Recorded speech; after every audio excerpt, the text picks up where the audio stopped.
Today on Art Scene we'll feature a creative look at housing crisis solutions from Warm Cookies of the Revolution, a space for performers and more, the home of Paul Lawrie, a new documentary at the Museum of Nature and Science, America's Musical Journey, and a Cherry Creek Arts Festival distinguished patron, Mary Louise Lee.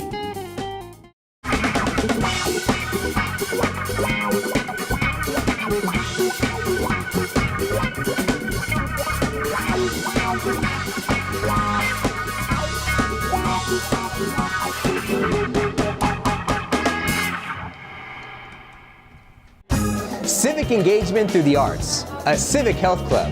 Hey, I'm Bobby Lefebvre here at an event for Warm Cookies of the Revolution where we will look at solutions to the housing crisis. But first up, let's learn a little bit more about this group.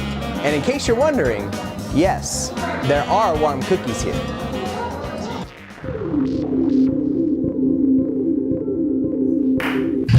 Go and exercise at a gym, and that's your physical health. You go to a religious institution for your spiritual health. Warm Cookies is a civic health club. It's a place where we can collectively exercise our community civic health. If we want to have a say in the decisions that affect our lives, we have to exercise that. We have to know what's going on, and then we have to decide what we want, and then we have to go and do it. The value of communication and a dialogue within our community is needed. Action comes from that initial sharing and building a community of people that you trust and want to be around inspires you to continue to want to be active and want to help create change. I really do believe that in lots of ways we need to see a dramatic, systematic social change in our society, but that we're not going to see that unless we find ways to bring people together and warm them up to the idea first in ways that are comfortable and a little bit more accessible than, the just jump straight into street fight, What are the warm cookies? Warm cookies, everybody loves a cookie. As we're trying to make change, as we're trying to make a revolution of values, a revolution of perspectives, what's going to be comforting? What's going to keep us questioning, hey, what are the fun things? What are the cool things? What are the aspects we want to keep? Like warm cookies, we want to keep those. I really believe in using communication to bring about change and finding creative, fun, applicable ways of doing so. And I think Evan does a really great job of bringing together fun activities as well as pertinent issues in our community. It doesn't have to be like horrible lecture. I'm going to tell you why the world is just horrible and you have to sit here and listen and feel bad and not know what to do. Also, I don't need to sneak it by you. It doesn't have to be like a, hey, come on into my rock and roll church, man, and we're gonna it's just rock and roll, and then I'm gonna confuse you with a little bit of God in there. We can make social change and we can make it fun and interesting. Events we do, letter writing night. Come write a letter. When's the last time you wrote a letter to someone you love or someone you hate or to yourself? But also, we're gonna have a couple people tell you about issues that are going on that you could write a letter about. Or does it work? Is it effective to write a letter to the editor or a letter to a public official? They're gonna come and tell you. The Huddle. The Huddle is we meet in sports bars and watch games, and at halftime or at some point during the game, we discuss sports civic issues, and there are tons of them. Bring Your Government. In Bring Your Government, we invite everyone to come build a Lego city together. But then you're also going to hear presentations from 3 people about their ideal form of government. And there's also a lightning round where you can come and you can say, this is an idea I have for a program. Game night. We've done a couple different kinds. Just come and play games and talk about a civic issue, but we did Monopoly and we made it realistic. We said, change the rules. Change 3 things right off the bat and make things realistic. And people came up with incredible changes to how it works. The Reconstructionists is celebrating badass women in the community. It doesn't have to be Hillary Clinton or whoever. There are people in our community who started businesses, who are mothers, who clean houses, who do all sorts of things. And we make scrapbooks, both a digital scrapbook and a regular scrapbook, celebrating badass women in our lives and in the community. Civic Stitch and Bitch, there's an old style called Stitch and Bitch that started in, I think, World War II. And it was traditionally women get together and they stitch and they, just talk about things. And so we said, well, let's do it where people can come and we can talk about civic related issues. So we've talked about the DREAM Act and gentrification, the legalization of marijuana, and all sorts of civic related issues while people draw, while they crochet, they knit. It's an old idea to come together in a place and talk about the things that matter, but it's kind of been lost. And so it's new in that we're doing it in a different way. People come in, they learn something, they do something fun, they interact with other human beings and they feel better. That idea of commons, that idea that we are in this together, you can't privatize everything. We know when the new iPhone comes out. We know so much about things and about products that are really, really cool. Granted, however, we don't know a lot about things that affect us in our civic culture, about what it means to be a citizen, about how decisions are being made. It's important. It's important to work out your civic muscles and to make them a little bit stronger.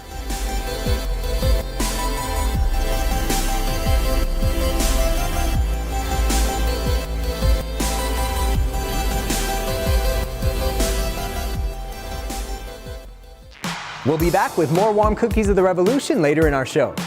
We had the privilege of showcasing a Bringing Back the Arts event on our show a couple of years ago.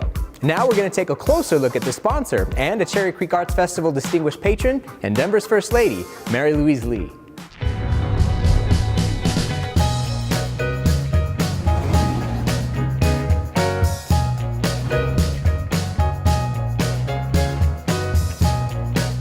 My husband asked me, well, what would your platform as First Lady be?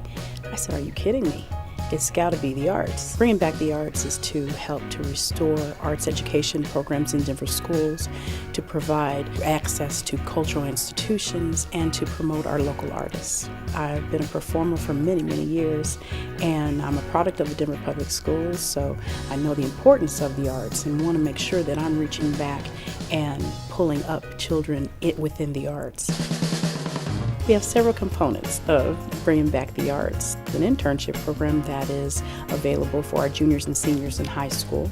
We have a music competition which is held at the Bluebird Theater. We have a visual arts competition which is on Santa Fe for the Art Walk. And we have a dance showcase which we collaborate with arts and venues. We give the kids an opportunity from kindergarten to 12th grade to come and perform and show their stuff off. Music is universal, the arts is universal. We have to make sure that we're introducing our children to these art forms. I always say when I talk to kids, you gotta work both sides of the brain. You can work the analytical, but you have to have that creative side too. You gotta be able to think out of the box. Sometimes when they have to cut the arts program, it's very, very sad because most kids don't have an opportunity to take private voice, private dance, and it's important for them to take it if they can at their school, at their community center. Bringing Back the Arts really wants to fill that gap so that they can experience the joy and the creativity that I've had an opportunity to share throughout my life. I started performing at the age of 3.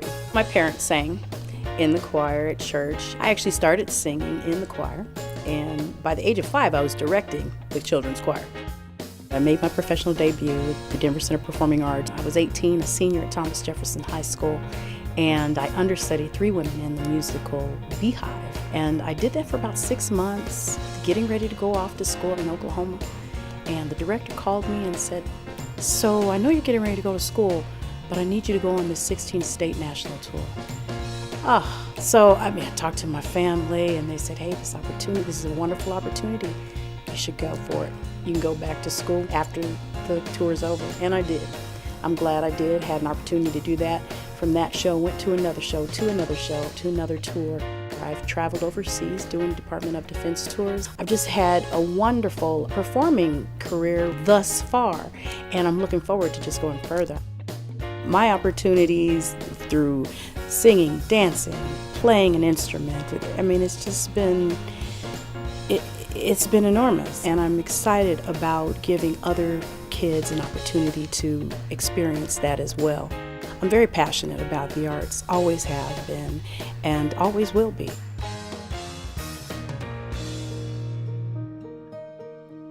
I'd really like to thank Cherry Creek Arts Festival for honoring Bringing Back the Arts. We truly appreciate the honor. We try every single day to do our best to provide access for not just children, but for everyone in our city, just like Cherry Creek Arts Festival does every single day of the year.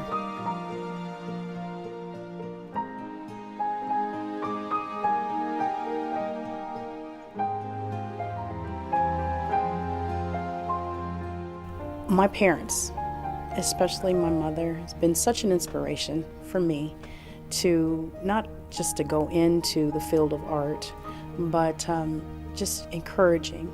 My husband, just want to thank them as well.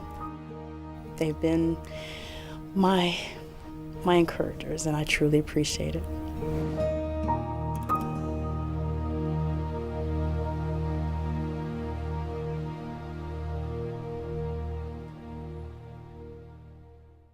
We'll be catching up to Mary Louise Lee at one of her performances in a future edition of Art Scene. You won't want to miss it.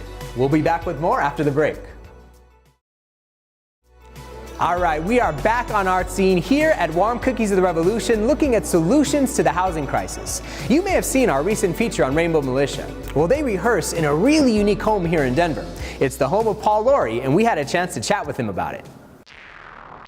It's called Invisible City, and the idea is that we have a space for bohemian creative people to kind of come and gather and do whatever they like with it. From underground supper clubs to all-night dance parties to debate nights for local politicians to come in and really get to know your local politician and really make it a hub for Denver's creative set.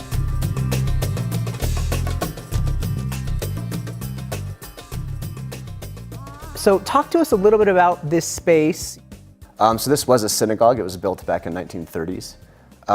And it turned into sort of a silent athletic club, which was for deaf people to come and watch movies. Wow. So I hear. And then a photographer bought it in the 80s and turned it into his giant photo studio. So it has this very artistic, interesting cultural background already to it. And in this space that you're in, it's a really beautiful home slash, architecturally significant building. Talk to us a little bit about why this space is sort of a good fit for you and sort of what the space means to you as you're creating your work. Well, obviously it's gorgeous here.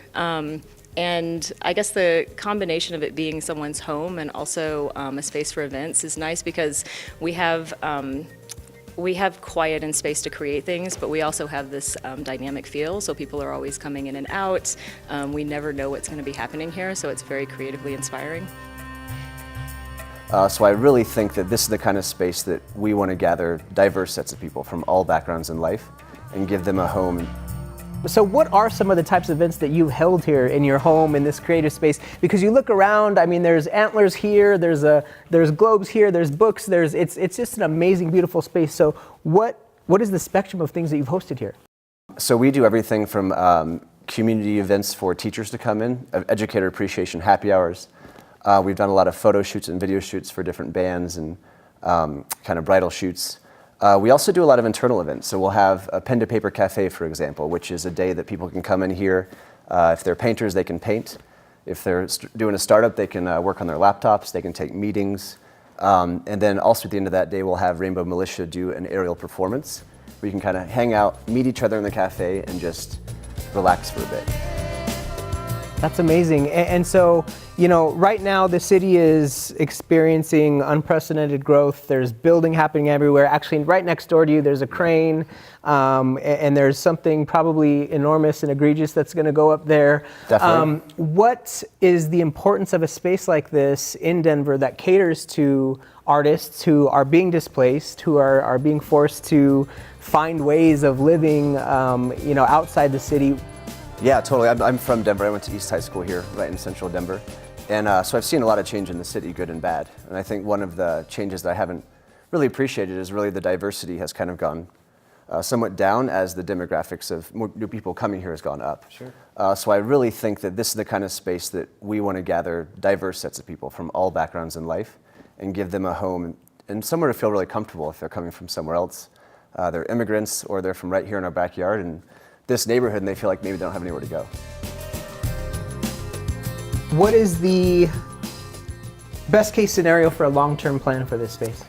Yeah, so right now it's actually zoned to be turned into an 8-floor building. So the owners, which are dear friends of mine and they love this kind of stuff too, are sort of deciding right now what to do with it. So the best case scenario for me is to really try to save this space, turn it into something where everyone's welcome to come, and make this a hub for Denver for the next 5-10 years. Thank you so much for meeting with us. Absolutely. Thank you for what you're doing. It's a beautiful, beautiful space. Thank you. Hang out more. What a cool venue for arts events. There's a new documentary, America's Musical Journey, narrated by Morgan Freeman and starring Aloe Black. It's in IMAX at the Denver Museum of Nature and Science through September 6th. Everyone loves music.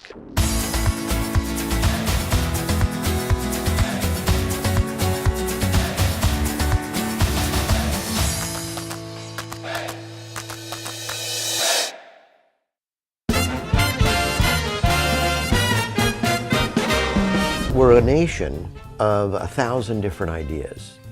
I see this as a film about how when opposite ideas collide, a new idea is born. Music has developed from so many different parts of the world. It's amazing how all of these different cultures, styles, have come together on this fertile soil. You're going to go to iconic musical cities around the US. You're going to learn about the birth of these incredible genres like rock and roll, jazz, and blues. It's the story of different cities in America, all through the beauty of music. As we were developing this film, we had to determine, okay, what do we show? So we engaged in a research project to find the elements in American culture that show this creative spirit. Well, that's what America was. It's a bunch of people coming here and didn't want to do it the old way. It's like, I'm sick of the rules in this place that I've been, and so I'm going to a new place where the rules don't apply. Aloe Blacc, our main character, is a Grammy-nominated singer-songwriter. You couldn't find somebody better. And I'll pay homage to another of my heroes, Louis Armstrong. He has that creative spirit that shows you how anything is possible in America. So he's a great inspiration for young people. Aloe first goes to New Orleans, where you learn about Louis Armstrong and the birth of jazz. There is this energy and rhythm and vibe like no other. How y'all like that? Y'all like that? In Memphis, Elvis Presley and the birth of rock and roll. The only guy ever to have 3 #1 singles on different charts. Of course, went to Nashville. An up-and-comer banjo player, Willow Osborne. She's just rocking out. Her fingers are moving lightning fast. The Bandaloop dancers who defy gravity by flying in the air off these sides of buildings. Being in Miami, the salsa, Gloria Estefan and Emilio Estefan, that was a dream come true. Flash mob dancers in the middle of Chicago. The Elvis skydivers jumping out of a plane. I think this film has the opportunity to inspire travelers around the world to care more about these amazingly unique places. What I try to do most in my films is convey a sense of wonder so that you feel like you've been there. In this film, we see people from so many disparate backgrounds celebrating life through music. It really is a glue that helps to bring people together. And I think that's beautiful. It's magic.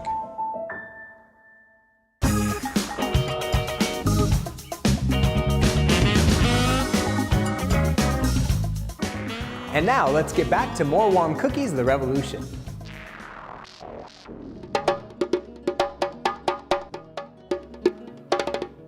Welcome. My name's Evan, and I'm with a group called Warm Cookies of the Revolution. This organization does an amazing job of really doing authentic work.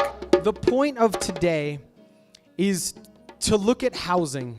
When they say they're going to do something, they do the proper research, they bring the proper people together. We know that the changes going on in the area are huge.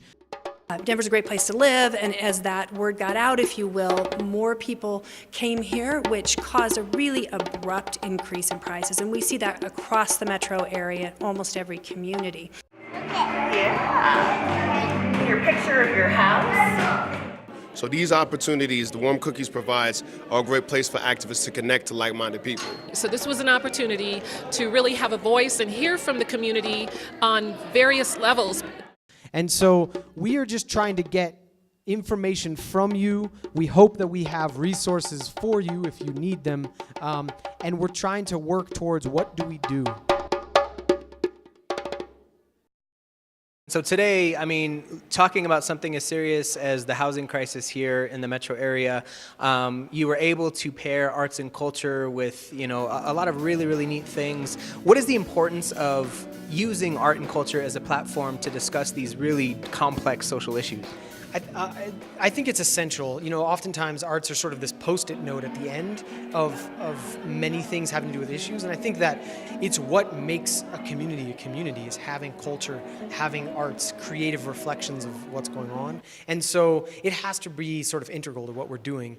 Our job as artists is to help motivate people to keep going. The movement is the movement, but the artist creates that drive. What that does is it crystallizes the vision and makes us see the target better. So that's what artists have to do in this time. What role do you think that music can play in bringing people together and serving as a tool for unifying people across these issues? It kind of opens a door for people to socialize and live as a community, and music is like a catalyst, it just makes them feel better. Just bringing people together in these technological times and bringing people face to face with each other to have a human experience that reminds us of our connectivity, that reminds us of what it means to be among each other in a space of creation as opposed to destruction, as opposed to violence. Art is like music, it's the universal language. So any form of art automatically draws people with differences and kind of breaks down barriers. Once you break down those barriers, then you can begin to talk about almost anything.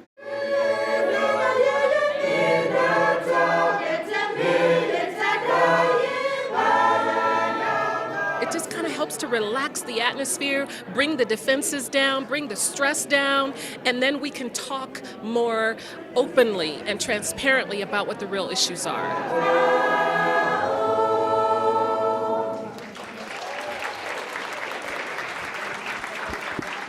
It's a way to both express what people want to get across, but also a way to make the energy of a room different, to welcome people, to let people express themselves, and to see, to get sort of a creative spark.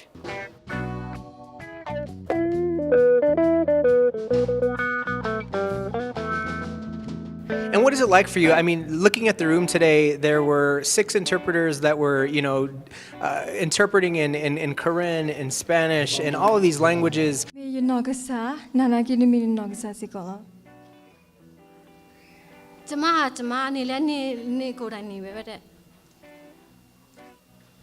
Je suis moi et je suis toi aussi.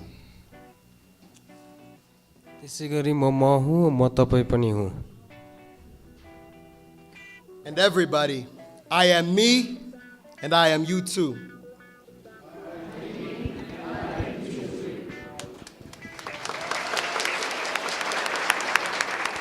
With folks that are traditionally underserved or underrepresented or just altogether forgotten about, how do you manage to bring such a diverse group of people together to do this work?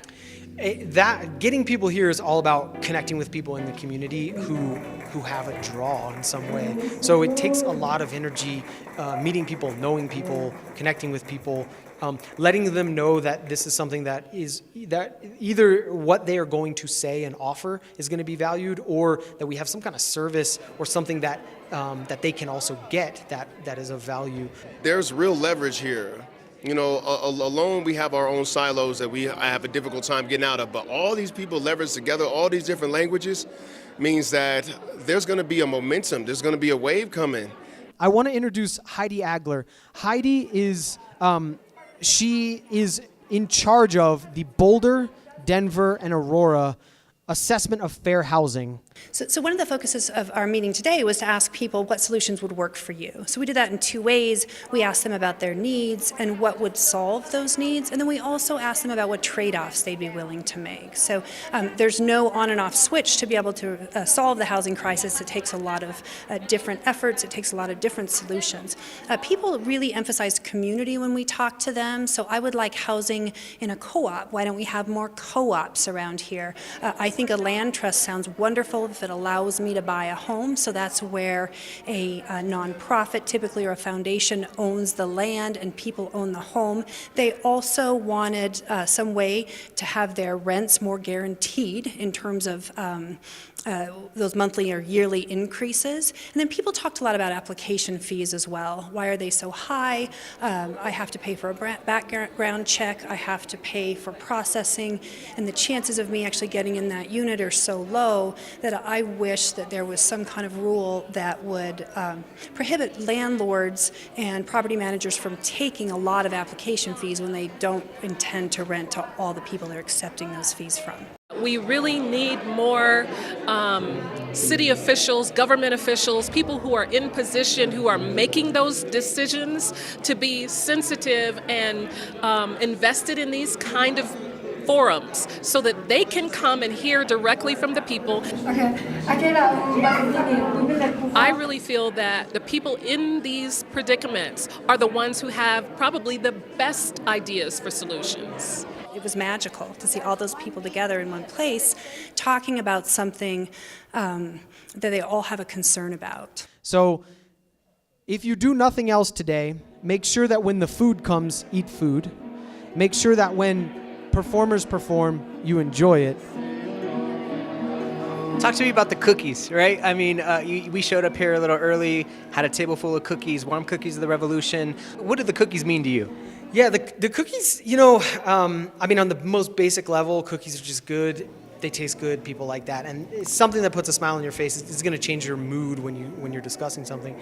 But I think also a lot of people who feel very beat down by life, by whatever the issues might be, that can take a very serious tone all the time. That's part of it. And I think also nourishment. Some people might say it's not good for you, cookies, but like that nourishment to continue doing what you're doing and to know that, to remember that, like, we own our community, all of us do, and that we need that nourishment, whatever it might be. So if you want a kale salad, you do your thing. I'm going to eat cookies, but we can both do it and then know that we're going to continue to work on these issues together. You know, and that's something that being part of Warm Cookies, I love about what they do. You know, like they feed you, you know, they give you cookies. Some of them are vegan, some of them are very healthy, you know, and they give you cookies and milk. They feed you, they feed your mind, you know, and I feel like they do try to feed the spirit as well. And, you know, I love that about these events. In this world of hypocrisy now, in this world of hypocrisy. Hey, thanks for watching. And thanks to Warm Cookies of the Revolution for having us. I'm Bobby Lefebvre. We'll see you next time as we discover more of Denver's art scene.